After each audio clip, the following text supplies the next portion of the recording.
Hey everybody, Nathan Masters here from Brick System Brothers, and I've got a video about some of my custom space exploring minifigures today. So left to right is kind of a bounty hunter tracker person who's packed up and ready for whatever comes her way. Next is kind of a jetpack dude with this interesting cannon and shoulder mounted scope.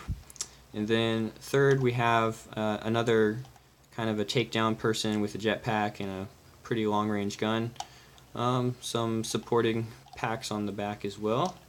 And then finally a Nexonite trooper.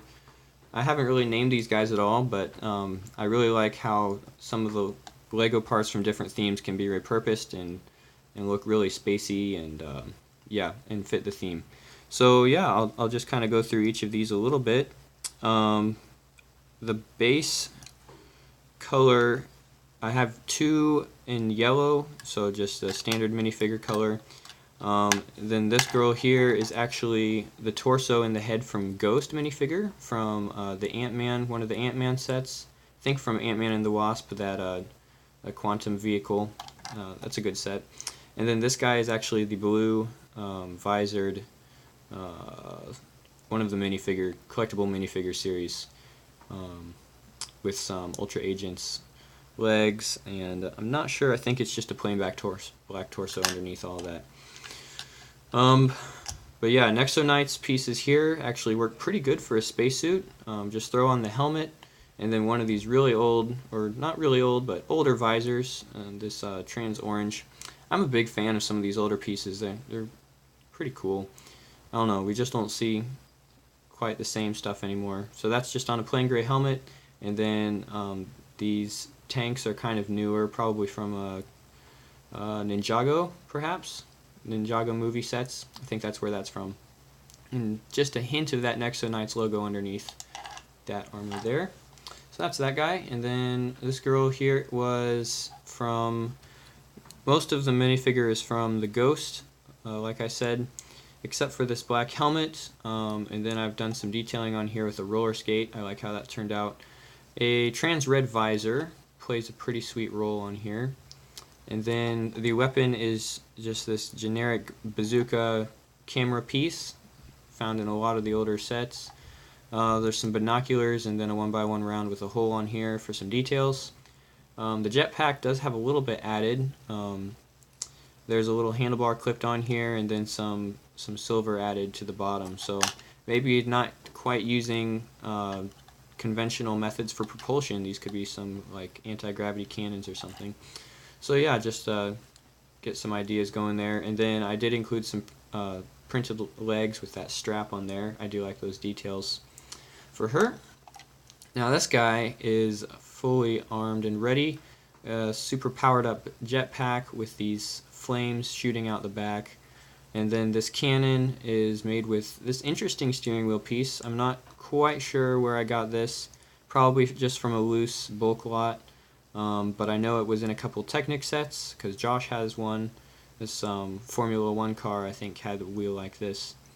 And then the rest of the cannon is a Technic pin, and this compressible, like a rubber hose of some kind. I'm not sure what it's used for.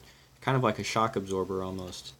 But yeah, this looks like it could pack a punch. So really wonder what that would look like when you got to use it. Apparently needs both hands. It's pretty powerful. The shoulder pads, I believe, are from Ultra Agents, if I had to guess. I don't actually have any sets from Ultra Agents, so I don't know all those details, but the color scheme looks right. I think that's what these printed legs are from as well, with the knee pads there.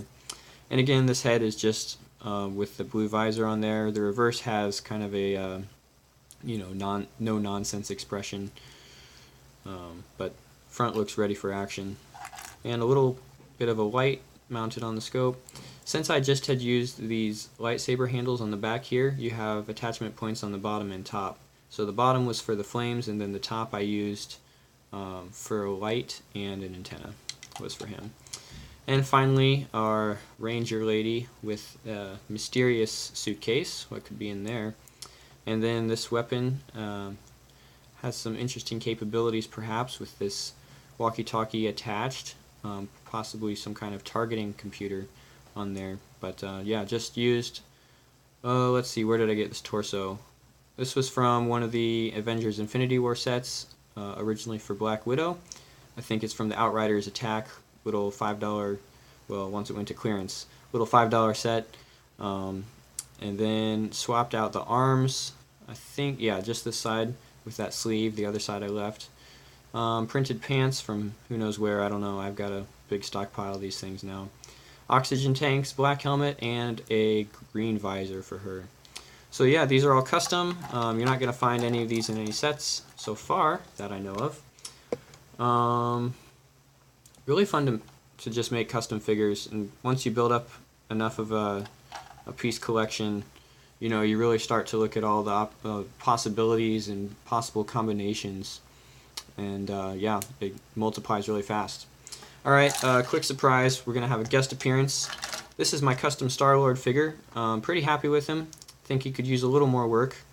The only part of this figure that is on the actual Star-Lord figures is the hair, and this actually isn't even his hair. This is from Captain America, from that same dropship that I got. So that hair really helps with the figure a lot. Then this mask is the other important feature, and I'm not sure where I got this. It might be Power Miners or Rock Raiders. I don't really know. If you guys have a source for that, you could drop it down below. But I think it works pretty well, especially for those scenes where he does have that face protection. The reverse is actually a lady, so yeah, I don't know about that, but I'm just gonna keep it on the front. The jacket is this kind of classic space logo jacket with the zippers. I think that kind of fits his character. And then the pants again have all these buckles and knee pads printed on, so a little bit of detail there as well. I gotta get one of those double blasters for him to hold on to, then it'll really complete the look. But I'm pretty happy with him. Would still like to get an actual Star-Lord minifigure, but some of those are running pretty high on the secondary market, so we'll see if he comes up in another decently priced set.